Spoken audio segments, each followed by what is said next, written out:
And once again, it's the Leprechanun Talks on the path of life and the path of reality. And I'm going back on this vegetarian path. And I don't care, vegetarian, vegan,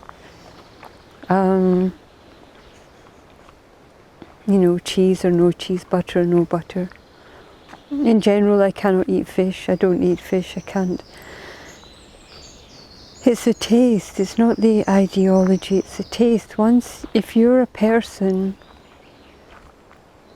who is sensitive, this to me tastes stinging nettles, garlic leaf from the wild.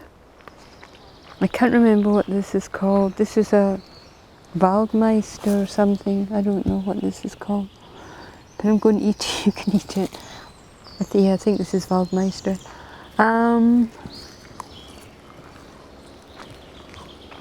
These plants saved my life. I'm still here on the path because of them.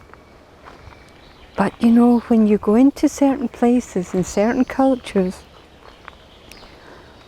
and man, we're living in, this is May 2018. And I can tell you, I'm just going to say it now. I'm not going to say what it is. It doesn't, to hell with what the culture is. You all know it anyway, right? You know it. But they're living in non-reality. Here we are, all the humans, mankind on the path, and I can tell you, these big fat meat eaters who will grill asparagus and grill that, where they grill just a steak or meat, and not only that, it's not hygienic because of that's part of the reason also why I don't eat meat, because it's just not hygienic for the colon. But my colon just can't digest it. I mean, since I was a child, I just can't eat that stuff. And so one thing I'll say is that I can't believe that we're in 2018 with the internet and all the education, everything that's going on in the world.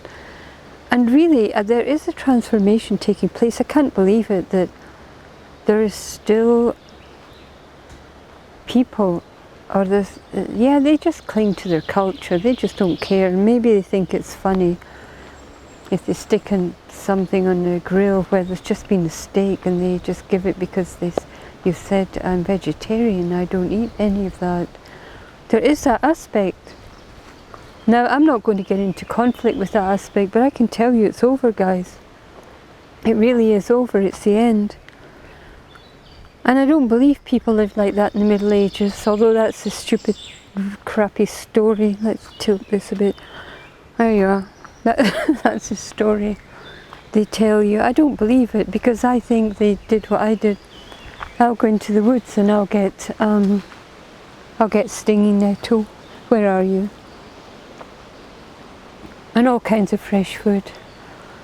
And just, but then I know, don't go picking things you don't know. I mean, I know what to eat.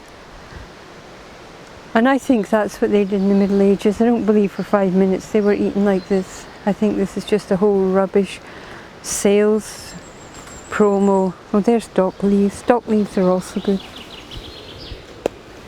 Got to get that in. Now, already, I've eaten a few leaves and I feel much, much better, because I can tell you I feel sick, and I only had 3 tiny little forks of it. And you know what? These kind of big meat places, they're also apparently culturally driven, but it's not culture.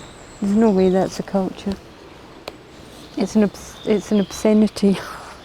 An obscenity on the path of life.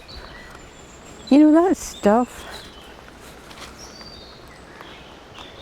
And you all go for it. Don't go for it, because your colon cannot take it.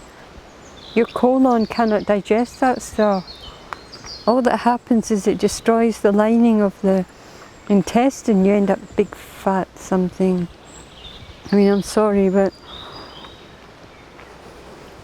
learn about the plants, my God. We're in 2018.